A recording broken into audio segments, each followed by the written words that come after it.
ನಮಸ್ಕಾರ. Welcome to my YouTube channel Rakshita Hubballi.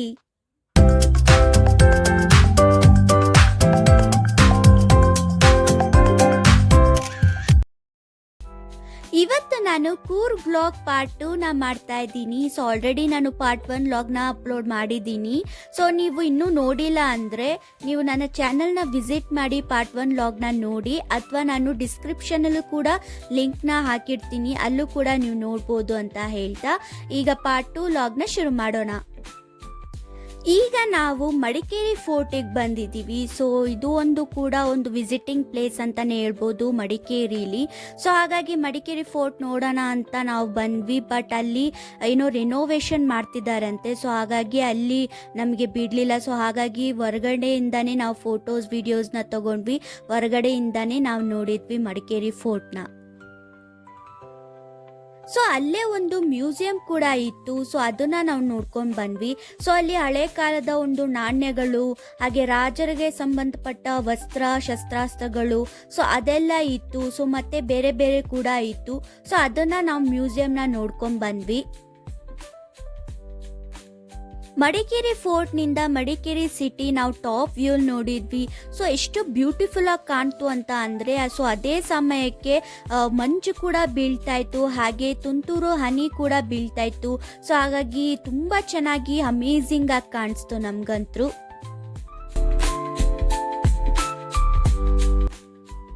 ಇದು Raja storm ಅಂತ ಹೇಳಿ. ಸೊ ಇಲ್ಲೂ ಕೂಡ ನಾವು ವಿಸಿಟ್ ಮಾಡಿದ್ವಿ. ಸೊ ಚೆನ್ನಾಗಿತ್ತು ಇದನ್ನು ಕೂಡ.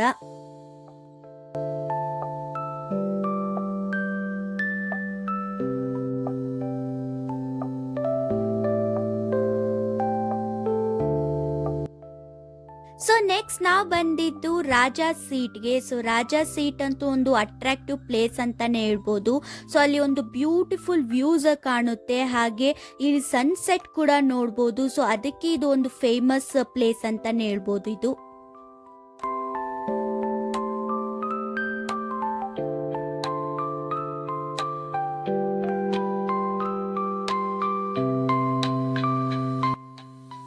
ಸೊ ಈ ಒಂದು ರಾಜಾ ಸೀಟ್ ಪಾರ್ಕ್ ಅಂತೂ ತುಂಬ ಚೆನ್ನಾಗಿತ್ತು. ಯಾಕಂದರೆ ಇಲ್ಲಿ ಹೂಗಳನ್ನು ಎಷ್ಟು ಚೆನ್ನಾಗಿ ಬೆಳೆಸಿದ್ರು, ಎಷ್ಟು ಮೇಂಟೈನ್ ಆಗಿ ಮಾಡಿದ್ರು. ಆ್ಯಂಡ್ ಇಲ್ಲಿ ಬಂದರೆ ತುಂಬ ರಿಲ್ಯಾಕ್ಸೇಷನ್ ಕೂಡ ಆಗುತ್ತೆ, ತಂಪು ವಾತಾವರಣ. ಸೊ ಹಾಗಾಗಿ ಟೋಟಲಿ ರಿಲ್ಯಾಕ್ಸೇಷನ್ಗೆ ಇಲ್ಲಿ ನಾವು ಬರ್ಬೋದು. ಆ್ಯಂಡ್ ತುಂಬ ಚೆನ್ನಾಗಿ ಅನಿಸುತ್ತೆ.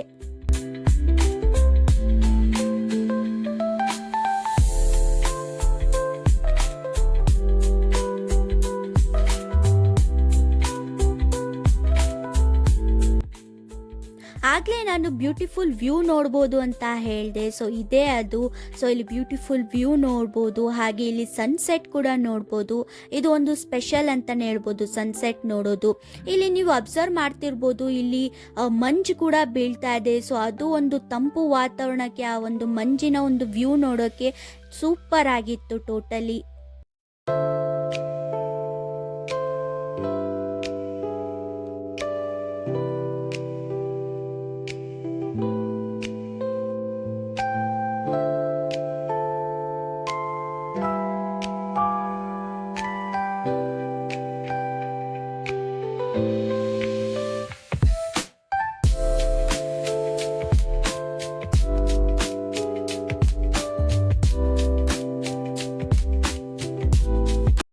ಈ ಪಾರ್ಕ್ ಅಂತೂ ತುಂಬ ಚೆನ್ನಾಗಿ ಮೇಂಟೈನ್ ಮಾಡಿದ್ದಾರೆ. ಸೊ ಇಲ್ಲಿ ಕಲರ್ ಹೂವುಗಳನ್ನು ನಾವು ನೋಡ್ತಿದ್ದೀವಿ, ಗಿಡ ಮರಗಳನ್ನು ತುಂಬ ಚೆನ್ನಾಗಿ ಬೆಳೆಸಿದ್ದಾರೆ.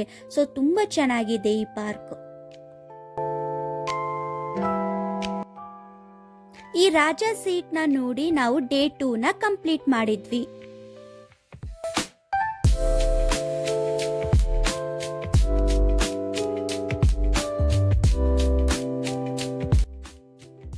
It's a day 3.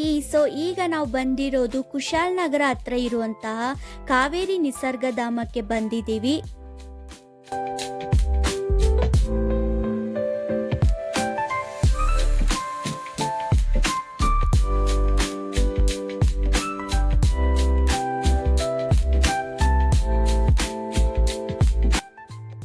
ಇದು ಕಾವೇರಿ ನಿಸರ್ಗಧಾಮ. ಸೊ ಅಲ್ಲಿ ಬ್ರಿಡ್ಜ್ ಕೂಡ ಇದೆ ಮುಂದೆ. ಸೊ ಅದು ದಾಟಿದ ನಂತರ ಅಲ್ಲಿ ಕೆಲವು ಗೊಂಬೆಗಳಿಂದ ಮಾಡಿರುವಂಥ ಸ್ಟ್ಯಾಚ್ಯೂಸ್ ಕೂಡ ಇದೆ.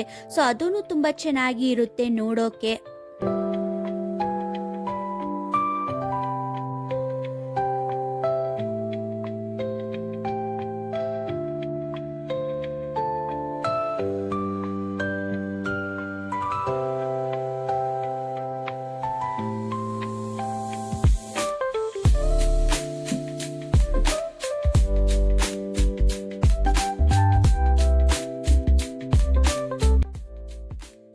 ಇದು ಕೊಡಗು ಜನರ ಒಂದು ಟ್ರೆಡಿಷನಲ್ ಡ್ಯಾನ್ಸ್ ಮಾಡ್ತಿರುವಂತ ಒಂದು ಸ್ಟ್ಯಾಚ್ಯೂನ ಮಾಡಿದ್ದಾರೆ.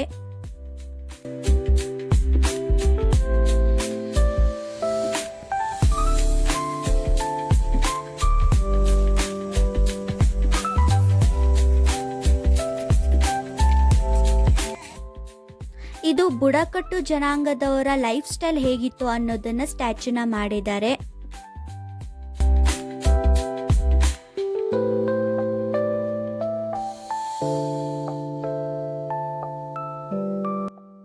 ಸೊ ನೆಕ್ಸ್ಟ್ ನಾವು ಬಂದಿದ್ದು ಗೋಲ್ಡನ್ ಟೆಂಪಲ್ಗೆ.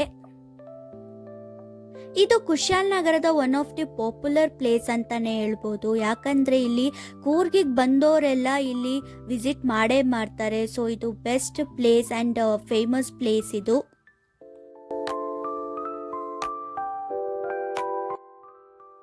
ಇಲ್ಲಿ ನಾವು ನೋಡ್ತಿರೋದು ಟಿಬೆಟಿನ್ಸ್ ಪೀಪಲ್ ಇರುವಂತಹ ಮನೆಗಳು ಹಾಗೆ ಶಾಪ್ಸ್ಗಳಿವೆ ಇಲ್ಲಿ.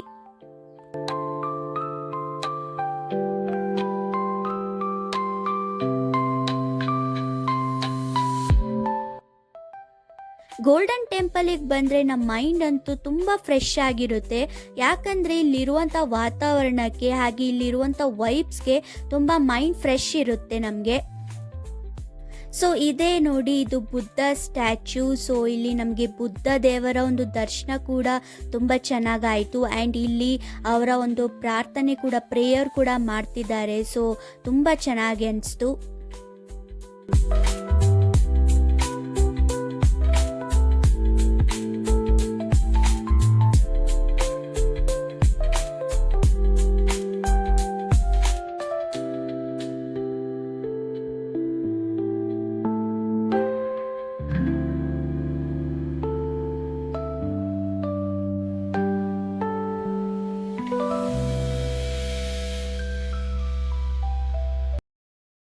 ಈ ಒಂದು ಗೋಲ್ಡನ್ ಟೆಂಪಲ್ನ ನಾನು ಫಸ್ಟ್ ಟೈಮ್ ವಿಸಿಟ್ ಮಾಡಿರೋದು. ಸೊ ಹಾಗಾಗಿ ನನಗಂತೂ ತುಂಬ ಖುಷಿ ಆಯಿತು ಸೊ ಈ ಒಂದು ಟೆಂಪಲ್ನ ನೋಡಿ. ಸೊ ನೀವು ಕೂಡ ಈ ಗೋಲ್ಡನ್ ಟೆಂಪಲ್ನ ವಿಸಿಟ್ ಮಾಡಿದ್ದೀರಾ? ಸೊ ಹಾಗಾದರೆ ನಿಮ್ಗೆ ಹೇಗನ್ನಿಸ್ತು ಅಂತ ಕಮೆಂಟ್ ಸೆಕ್ಷನಲ್ಲಿ ಕಮೆಂಟ್ ಮಾಡಿ. ಸೊ ಇದಾಗಿತ್ತು ಕೂರ್ಗ್ನ ಪಾರ್ಟ್ 2 ಲಾಗ್. ಸೊ ಈ ವಿಡಿಯೋ ನಿಮಗೆ ಇಷ್ಟ ಆದರೆ ಲೈಕ್ ಮಾಡಿ, ಶೇರ್ ಮಾಡಿ ಹಾಗೂ ಕಮೆಂಟ್ ಮಾಡಿ. ಹಾಗೆ ನನ್ನ ಚಾನಲ್ ಇನ್ನೂ ಯಾರೆಲ್ಲ ಸಬ್ಸ್ಕ್ರೈಬ್ ಮಾಡಿಲ್ಲ ಈಗಲೇ ಸಬ್ಸ್ಕ್ರೈಬ್ ಮಾಡಿ ಅಂತ ಹೇಳ್ತಾ thank you so much for watching this video. ಮತ್ತೆ ನೆಕ್ಸ್ಟ್ ವಿಡಿಯೋದಲ್ಲಿ ಸಿಗ್ತೀನಿ. ಅಲ್ಲಿವರೆಗೂ ನಮಸ್ಕಾರ.